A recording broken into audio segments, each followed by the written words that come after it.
So when it comes to preaching for myself, I'm never afraid that I'll have nothing to say. It's that I have too much to say.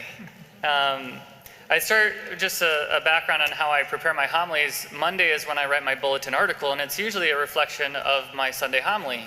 And so I was working on that on Monday, and it turned out to be pretty well. So that's homily number one. But as I was praying with the Lord this week, the Lord has placed other things in my heart. So that's homily number two. Instead of giving you two homilies, I encourage you to grab a bulletin on the way out, and you can read the bulletin article on maybe another reflection that you can have for this week. But today, what the Lord has placed on my heart is really just to talk about love and what love does in our lives. Love has the ability to do three things. It has the ability to capture our hearts, transform us, meaning change us, and then it sends us. And love, we can in many ways love places, things, and of course, people. And so I shared in the previous homily how much I love Colorado, right? The majestics of the Rockies. I've come to enjoy that place, and it's been capturing my heart, transforming, changing me as I live there, and of course, desiring as I still preach about it today. Colorado is amazing, right? And then just recently, after one of the major storms, we had a beautiful rainbow. And of course, at some moments, I had to stop, pulled out my phone, I took a picture. Why? Because I wanted to share it with people, because it had some ability to capture my heart. I wanted to share it with others.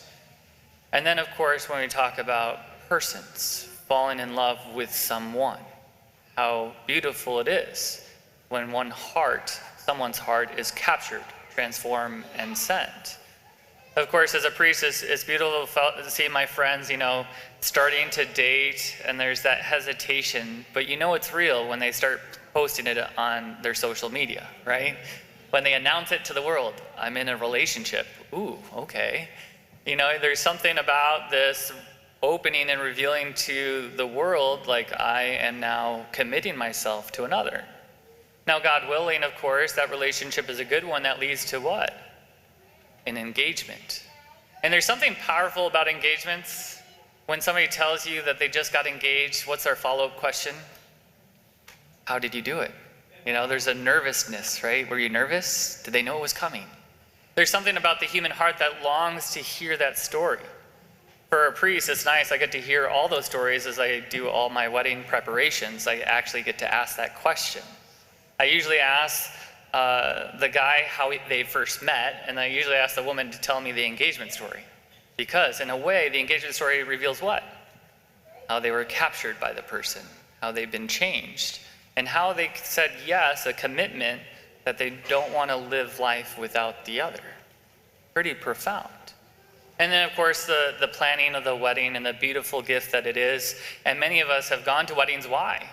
Because in a certain way, our hearts long to celebrate that love between two people where their hearts have been captured, transformed, and completely changed. They're changed into husband and wife. And of course, God willing, a family comes forth from that. And then what's the beautiful thing about that? Literally, the woman's body is captured, transformed, and sent into motherhood, right? But this reality of excitement that comes. So we realize love does those three things. It captures our hearts, it transforms, it sends us.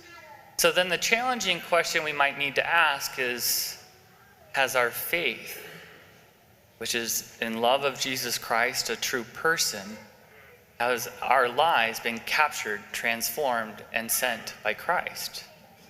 It's a challenging question because the Lord is always inviting us into that love.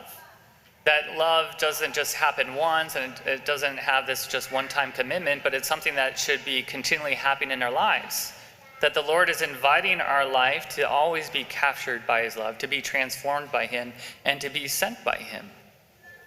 At Our Lady of Mercy, it's beautiful to be the pastor here. We just had our ministry expo last week, and we have a lot going on in the narthex this week, as you will see.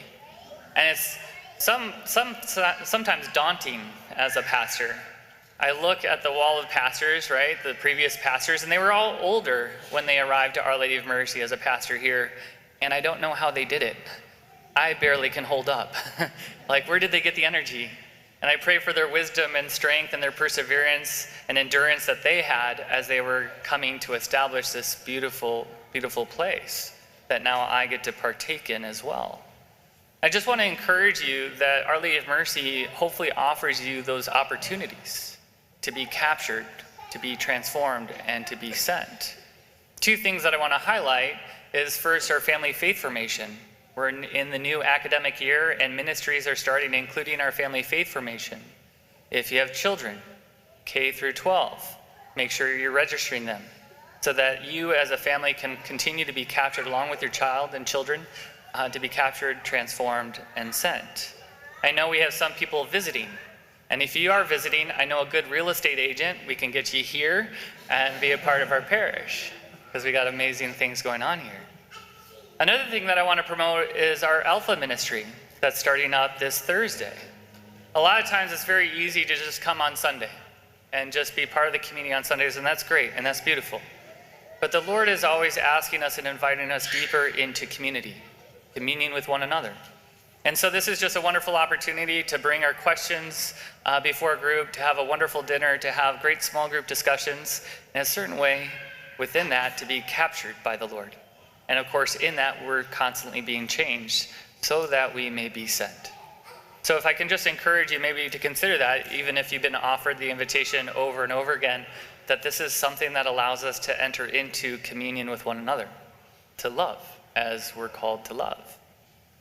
The Lord is always inviting us. That's, I think, what draws us to Mass. That's what draws us to the Eucharist, right?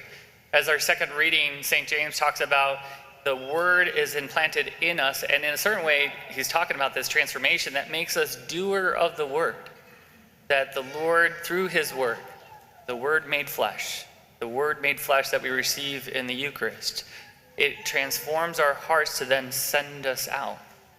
My prayer for us is that we truly encounter love in this Mass and in this wonderful community, that we be constantly captured, transformed, and sent.